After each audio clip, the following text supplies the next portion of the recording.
I'm Arlo Pouliot, and I work for my dad and my brother on Pouliot Dairy Farm as an operator. My name is Tony Pouliot, and I'm third generation taking over the Pouliot farm. I was initially a little bit hesitant about the BuckRake only because I'm pretty used to a blade. One of the benefits to a blade is being able to angle it and push your feet off to the side. So when you want to fill up against your walls, I was a little concerned that you can't angle it, but once I was able to run it and I realized that I could pick material up and actually move it to the side or wherever I want, I had no issues getting the feed to the side of the bunk where I wanted it, or wherever I want it for that matter. I also like the fact that it takes care of the balling because it breaks through the feed instead of balling it up and pushing over the top of it.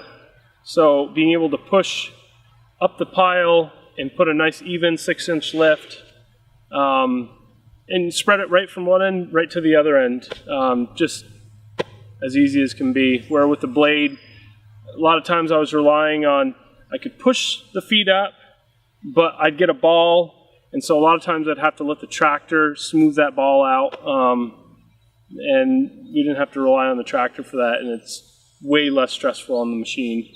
We thought we were going to lose volume in, pushing ability, and once we ran the 10-foot, when you can take a whole load of grass silage and one push it up, there's really no need to even contemplate the 12-footer.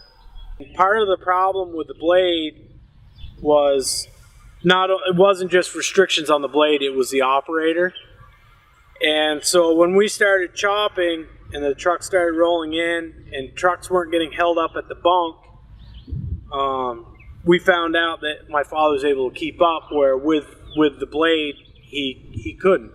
And we had other operators in the past that once the bunk got fairly full really did struggle with the blade.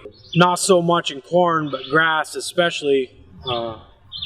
And what we were able to do with one tractor with the blade, we should have had another tractor with it. So it was definitely a time saver. The BuckRake was really nice because it's got the tines that go into the pile and break up the balls, and so there's no more balling, there's no more riding up over the pile. You just go into the pile, grab it, head up through. It's really nice. As far as operator fatigue, I mean, if you're not struggling trying to push feet up all day long, that's frustrating, and that's probably one of the most tiring things, is to be frustrated in a tractor. So it takes the frustration out of it. It makes it seem foolproof. So efficiency is key. So being able to get a big blade full and push it is really helpful. So you get that huge screen on the top that really helps out, and the visibility around it's great. It leaves you more room to turn because it's narrower, and so you're more maneuverable and there's less stress on the machine, and so I think it's great.